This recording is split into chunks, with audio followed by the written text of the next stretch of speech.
Crear una educación popular que priorice el humanismo cuando tenemos una educación dirigida a las demandas del mercado. A ver, decía, muteada, pero lo decía, que me parece que hay como temas de distinto orden. Me parece que hay un problema, este planteo es más estructural, más de una sobredeterminación, que es no sé, lo que globalmente podemos decir el capitalismo cognitivo, el pensar que los sistemas educativos como totalidad están en procesos de disputas entre visiones más que tienden a instalar el capitalismo cognitivo y en cuestiones más la mercantilización en todos los órdenes, no solo ahora con el tema de la conectividad y las desigualdades que esto ha generado, sino también en, en los contextos previos de normalidad, a la vez con la lucha, la disputa por no es un enunciado la disputa por la educación como un derecho humano básico y un bien universal. No es un enunciado hueco. Eso implica tiene que atravesar las disputas, tanto globales como las disputas particulares. En este sentido, algunas preguntas que se daban más en el otro, en otra escala, por decirlo, que si es posible en un proyecto, la pregunta de Miguel, yo creo que eso nos ubica más en un plano de un sentido de oportunidades o no, porque aún dentro de los proyectos que podemos denominar nacionales populares o progresistas, bueno, esto ha sido un largo debate adentro del CEAL y fuera, es que pueden haber prácticas o formas absolutamente iluministas y bancarias. Y al mismo tiempo, en procesos micro pueden darse disputas cuñas que permitan prácticas que tienen, propuestas pedagógicas que tienen mucho más de prácticas de educación popular, enumeró un montón recién Lidia, y que eso se va construyendo. Lo importante es que sepamos de qué hablamos cuando hablamos de educación popular, lo importante es que sepamos cuáles son los escenarios de disputa. En ese sentido, hay distintas escalas para la disputa de sentidos. Y en relación a lo último, que era algo en relación al contexto de pandemia, si no me equivoco, Sí, me sí, parece, ¿eh? sí, sí, es eso. Eh, ahí yo voy a dar dos, digo, porque tenemos que sistematizar, vamos, ir compartiendo las experiencias. Tanto en la educación universitaria, donde, no sé, hemos tenido una presión altísima quienes damos clase o hemos tenido cursos en el primer cuatrimestre que fue como un tsunami, esto de recrear en la virtualidad el vínculo pedagógico es todo un desafío porque podés en la presencialidad no crear vínculo pedagógico, por lo menos liberador. Podés generar condiciones tan de subalternización y de ejercicio de relación de poder en prácticas presenciales, como podés o debiéramos poder empezar a imaginar acciones pedagógicas, dialógicas, problematizadoras desde la virtualidad. Es cierto que las condiciones de desigualdad son de ejercer, cuando nos confinaron a distintas casas, a distintos barrios y a el confinamiento, digo, de la cuarentena. En este sentido, desde mi otra experiencia cotidiana, que son los centros de educación de jóvenes y adultos, yo ahí lo que he visto es que, estoy experimentando, atravesando con la experiencia del cuerpo, es que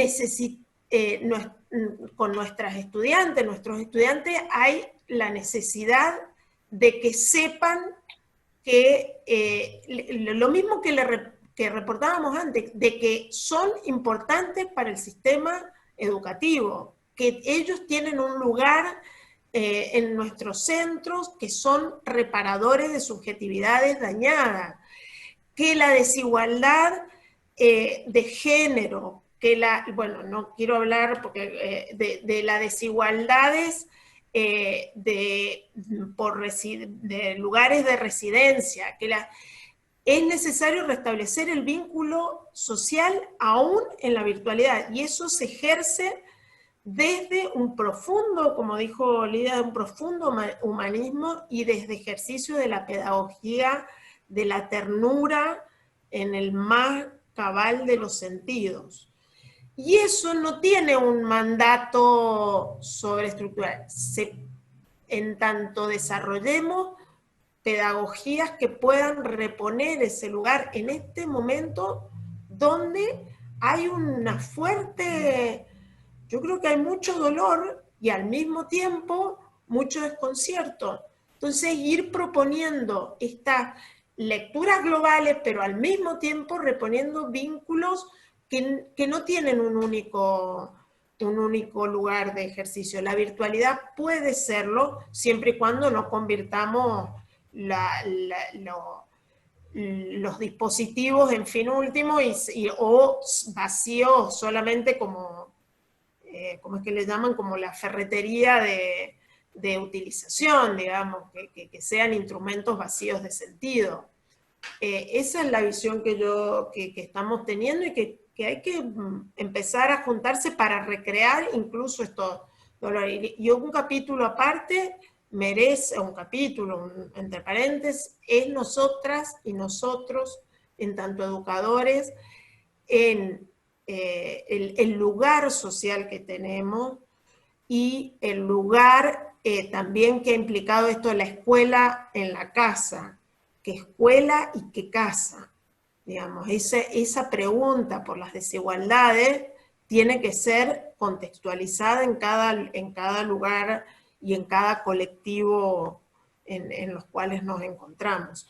Me parece que es central. Y el tema de el ejercicio de la docencia mayoritariamente feminizada, bueno, no hace falta que lo describamos, donde la frontera ahora entre lo doméstico y el afuera están borradas, es de una sobrecarga y de una, más allá de todo el contexto de violencia contra las mujeres que ha implicado la pandemia. Entonces ahí hay todos los nudos que hay que ir agarrando, y hay que ir desde esos nudos, ir buscándole los principios, si querés, más fundacionales de la educación popular, que eran esos que enumeré al principio. Al respecto, Alfredo Moleón preguntaba, dice, ¿hoy podemos hacer educaciones populares en la escuela utilizando la virtualidad? Y en caso de que la respuesta sea afirmativa, ¿cómo la imaginan? ¿Cómo hace falta garantizar? ¿Qué hace falta para garantizarla?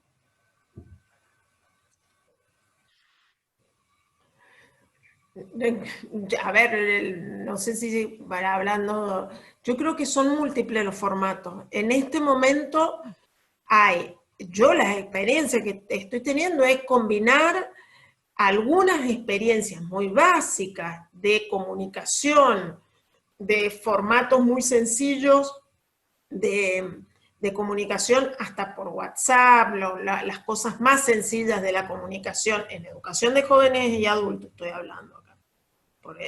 Hasta el cuadernillo, que lo acercamos y lo dejamos en el lugar del barrio donde más concurren o donde van la gente. Esas tramas son las que es posible. Y a propósito de esto que decía Lidia, de los documentos nacionales y de que eran propuestas de educación que están basadas en la educación popular, que hicimos el ejercicio de una traducción curricular en la experiencia de acá de Mendoza, yo lo que hoy una de las cosas que veo que más ha fortalecido el habernos atrevido a hacer eso, es que fue una estructura curricular basada en la flexibilidad y la apertura, que lo formulamos en términos de formulación curricular y salimos disparados. Terminó la resolución en 2000, no sé, salió en el 2015 y nosotros el 10 de diciembre del 2015 tuvimos que salir de las oficinas. Pero bueno, más allá de eso, lo que creo es que hoy, por ejemplo, ante la necesidad de continuidad educativa en la EPJA, eso sirvió para que los maestros, profesores, etcétera, encuentren que no necesitan dar clases por materias y que curricularmente está avalado, o sea, con el instrumento más duro, si se quiere, del sistema educativo, que es la currícula. Resulta que la currícula te dice que tenés que trabajar interdisciplinariamente. Entonces, estás avalado para no tener que mandar la tarea de matemática, de lengua, de no sé qué, sino que al contrario, podés trabajar por módulo, podés trabajar con que el contexto problematizador no era un componente curricular que estaba en un librito y no se trabajaba, sino que es lo que le da sentido y hoy podés trabajar el contexto a propósito de lo que tenés que enseñar. Entonces, digo, con esto, ¿qué quiero decir? El cómo va a ser depende de la infinita creatividad de los educadores y educadores populares.